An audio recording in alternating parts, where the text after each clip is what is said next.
If there is even the slightest suspicion, a man like Rama treats it as a pollution, a name in a marital relationship. He considers a small name as a wound. Even if there is no counter-word that is essential to establish his conduct against the name of Sita, he subjects her to the ordeal, or he recklessly drives her into the forest. In these relationships that grow between husband and wife, between mothers and fathers and children, between brothers, the images of comparison and contrast stand out clearly. If we examine the conditions prevailing in the families of demons or in the families of monkeys, we will see how much more strict, clean, cultured, and of superior ethics a good Aryan family is. All three classes believe in omens, curses, and curses. All are aware of the power of sages and sages. They have their own special methods of worship, system of conduct, and tactics.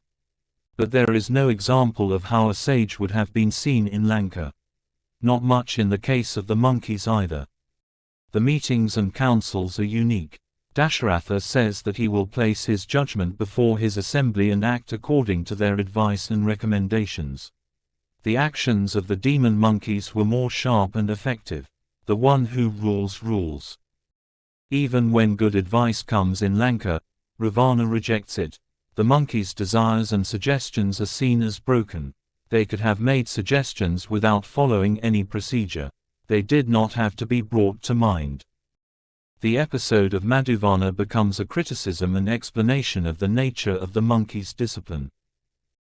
They can use tree branches, stones, nails, teeth, the weapons used by monkeys, and maces.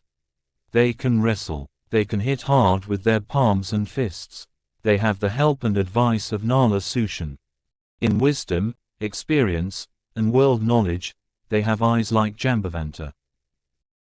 Similarly, Hanuman, who is invincible and unharmed, is on the side of the monkeys.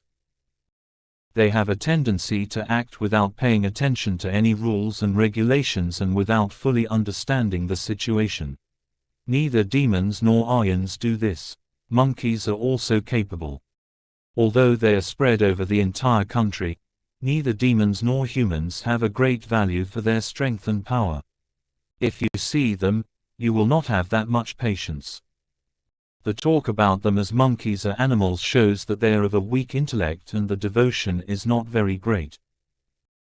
Hanuman also tells Angada that he should not be too confident about their trustworthiness or loyalty. They are lazy people by nature, they have little sense of duty, they are fond of pleasures. Sugriva seems to have divided his trust and loyalty between his two factions. Sugriva believes that if Sugriva, Angada and Hanuman work together, the power of the monkeys can achieve great results. Nala is the architect. Susana is experienced in medicine, punctuality, and taking appropriate action is his strength. Jambavan's experience and worldly wisdom are famous.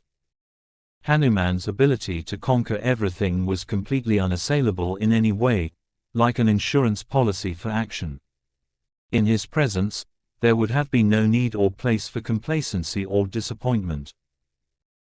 When Anga was complaining about the evil deeds of Sugriva, he said that he was cruel, harsh, and ruthless.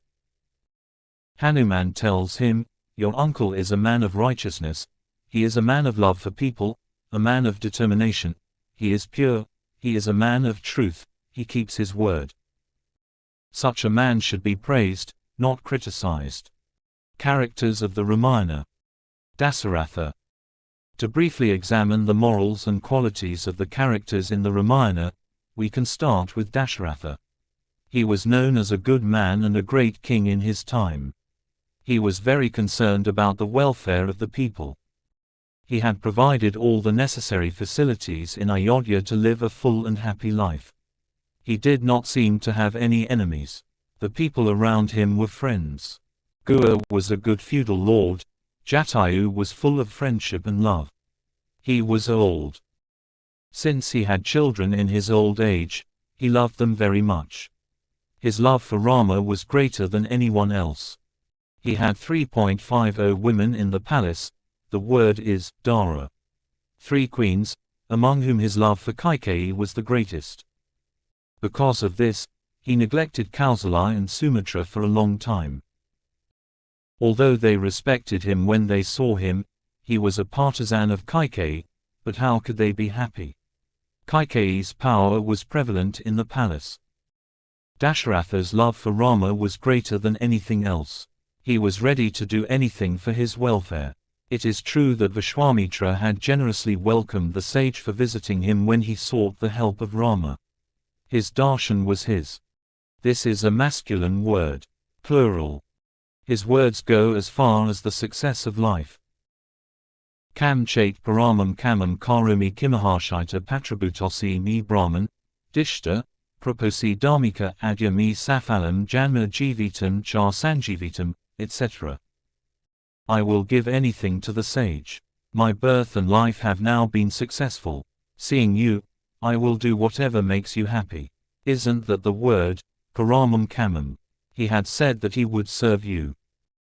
When Vishwamitra said that it was not possible to send Rama, he was upset and called him Mithyapratigna, and was about to leave. Vasishtha had to intervene and appease the sage's anger, after swearing to do whatever Kaikeyi asked him to do.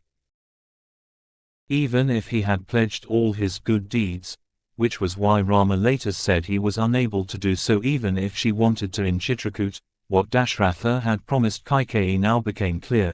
It had to be done even though he knew it would ruin his cherished desires, Kausalya's happiness, and the happiness of all the people of Ayodhya. Rama, fulfilling his duty to keep his father's promise, saved Dasharatha. A promise was a debt that was necessary to establish his reputation. No matter what the consequences, Kaikeyi had hurt Dasharatha at his weakest point. He loved her more than anyone else. He had trusted her beyond measure. He had not expected this from such a woman. This is a grave sin in the Ramayana. In later times, this will be the main element of the story. Rama is not guilty in this regard. He thought that if he did not fulfill the promise given to his father, if he died without giving the kingdom to Vibhishana, then his life would not be meaningful. He did the suppression of Vali only by fulfilling his promise to Sugriva. What went wrong was in the method, in the strategy. I have expanded on it a little further.